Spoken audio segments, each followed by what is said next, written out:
एक लीडर के तौर पर सबसे बड़ा सवाल क्या होता है? शायद यही कि अपनी टीम से बेस्ट परफॉर्मेंस कैसे निकलवाई जाए। वो क्या चीज़ है जो लोगों को सिर्फ काम करने के लिए नहीं बल्कि अपना बेस्ट देने के लिए मोटिवेट करती है। चलिए आज की इस चर्चा में हम इसी मोटिवेशन के पीछे के साइंस को समझते हैं। अच्छा, एक बात बताइए। कई मैनेजर्स को लगता है कि बस सैलरी बढ़ा दो और टीम रॉकेट बन जाएगी, है ना? पर असल में ऐसा होता है क्या? अक्सर नहीं। तो सवाल ये उठता है कि क्यों क्यों एक मोटा चेक हमेशा बेहतर परफॉर्मेंस की गारंटी नहीं होता? ये एक बहुत ही कॉमन लेकिन जरूरी सवाल है और आज हम इसी की तह तक जाएंगे। तो सबसे पहले ये समझना जरूरी है कि वर्क मोटिवेशन है क्या भला। देखिए, ये कोई डंडा नहीं है जो बाहर से चलाया जाए। ये एक अंदरूनी ड्राइव है, एक साइकोलॉजिकल प्रोसेस। यही वो अंदर की आग है जो किसी को अपने लक्ष्यों की तरफ धकेलती है, उसे सही रास्ते पर रखती है और मुश्किलों के बावजूद उसे चलते रहने की हिम्मत देती है। मतलब बाहर से लगाई गई आग नहीं, बल्कि वो आग जो अंदर से जलती है। तो अगर हमें इस अंदरूनी आग को समझना है तो हमें सबसे पहले इंसान की बुनियादी ज़रूरतों को समझना होगा। यहीं से शुरुआत होती है और इस सफ़र में हमारी पहली गाइड है एक बहुत ही मशहूर थ्योरी, मैस्लो की हायरार्की ऑफ नीड्स। अब मैस्लो ने इसे एक पिरामिड की तरह समझाया है जो बहुत आसान बना देता है इसे समझना। सोचिए, ये एक सीढ़ी है। सबसे पहली सीढ़ी यानी बुनियाद है हमारी फिजिकल ज़रूरतें, खाना, पानी, घर, बेसिक सर्वाइवल। एक बार ये पूरा हो गया तो हम अगली सीढ़ी पर चढ़ते हैं, सेफ्टी, मतलब जॉब की सिक्योरिटी, एक स्टेबल माहौल। इसके बाद आती है सोशल नीड्स, मतलब लोगों से जुड़ना, एक टीम का हिस्सा महसूस करना। फिर आता है एस्टीम यानी सम्मान, जब हमारे काम को पहचान मिलती है, तारीफ मिलती है। और सबसे ऊपर पिरामिड की चोटी पर है सेल्फ एक्चुअलाइजेशन, मतलब अपनी पूरी काबिलियत तक पहुंचना। और यहाँ कैच ये है कि आप सीधे 5वीं सीढ़ी पर नहीं कूद सकते। जब तक नीचे की ज़रूरतें पूरी नहीं होंगी, ऊपर की चीज़ें मोटिवेट नहीं करेंगी। तो मैस्लो ने एक जबरदस्त फाउंडेशन तैयार कर दिया, लेकिन फ्रेडरिक हर्ट्ज़बर्ग ने इस आइडिया को पकड़ा और इसे खास तौर पर ऑफिस के माहौल के लिए और भी शार्प किया। उन्होंने एक बड़ी कमाल की बात कही, वर्क प्लेस में कुछ चीजें सिर्फ नाखुशी को रोकती हैं और कुछ दूसरी चीजें हैं जो असल में खुशी और मोटिवेशन देती हैं, और ये दोनों एक दूसरे से बिल्कुल अलग हैं। और यहीं पर गेम चेंज हो जाता है। सुनिए ध्यान से।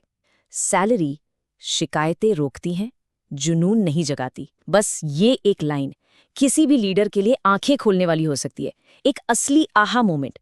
तो हर्ट्ज़बर्ग ने इसे कहा 2 फैक्टर थ्योरी। इसे ऐसे समझिए, एक तरफ है हाइजीन फैक्टर्स, जैसे अच्छी सैलरी, ठीक-ठाक वर्किंग कंडीशन, जॉब सिक्योरिटी। अगर ये ना हो तो लोग पक्का नाखुश होंगे, शिकायतें करेंगे। ये बिल्कुल वैसा है जैसे आग जलाने के लिए सूखी लकड़ी।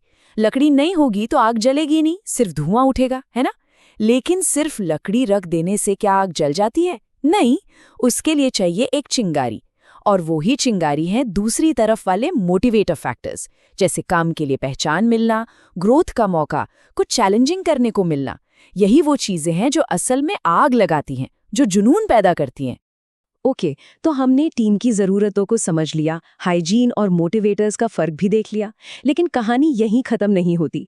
अब हमें आईने में देखने की ज़रूरत है। अब बात होगी लीडर की अपनी सोच की, अपने माइंडसेट की, क्योंकि यकीन मानिए एक लीडर का नज़रिया ही मोटिवेशन का सबसे बड़ा हथियार हो सकता है। डगलस मैकग्रेगर ने मैनेजर्स की सोच को 2 कैटेगरी में बांटा, थ्योरी एक्स और थ्योरी वाई। थ्योरी एक्स वाला मैनेजर सोचता है कि लोग असल में आलसी होते हैं, काम से बचना चाहते हैं। तो वो क्या करता है? माइक्रो मैनेज करता है, कंट्रोल करता है, हर चीज पर नजर रखता है। और नतीजा क्या होता है? एक ऐसी टीम जो सच में बिना डंडे के काम नहीं करती। अब दूसरी तरफ है थ्योरी वाई वाला मैनेजर। वो मानता है कि लोग काम करना चाहते हैं, वो जिम्मेदार हैं। तो वो क्या करता है? वो भरोसा करता है, टीम को पार देता है, उन्हें स्पेस देता है। और नतीजा? एक ऐसी टीम जो खुद जिम्मेदारी लेती है और कमिटेड होती है। ये एक तरह की सेल्फ फुलफिलिंग प्रोफेसी है।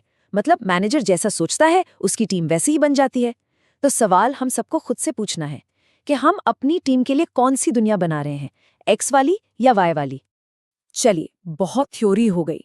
अब मुद्दे की बात पर आते हैं। इन सब आइडियाज का असल में करना क्या है, इन्हें प्रैक्टिकल एक्शन में कैसे बदलें? तो अब हम बात करेंगे मॉडर्न लीडर के टूल किट की। टूल किट का पहला आइटम, ये समझिए कि वन साइज फिट्स ऑल वाला फॉर्मूला यहाँ नहीं चलता। हर इंसान अलग है तो उसका मोटिवेटर भी अलग होगा। हो सकता है किसी एक को पब्लिक में तारीफ बहुत मोटिवेट करे, लेकिन शायद दूसरे को एक नया मुश्किल प्रोजेक्ट ज्यादा एक्साइटिंग लगे।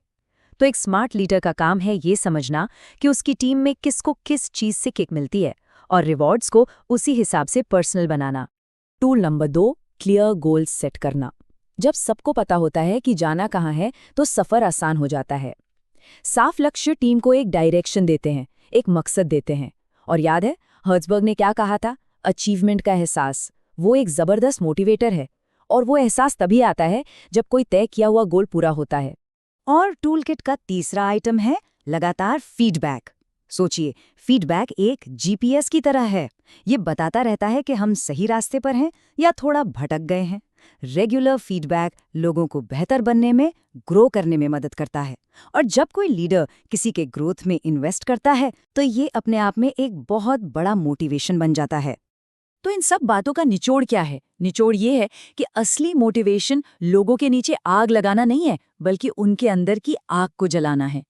ये एक बहुत बड़ा फर्क है, बाहर से प्रेशर डालने में और अंदर से पैशन जगाने में। तो अब ये सवाल सबके लिए जो किसी टीम को लीड करते हैं। अपनी टीम के अंदर की उस आग को जलाने के लिए वो एक छोटा सा बदलाव क्या हो सकता है, जिसे आज से, अभी से शुरू किया जा सकता है? इस पर जरूर सोचिएगा।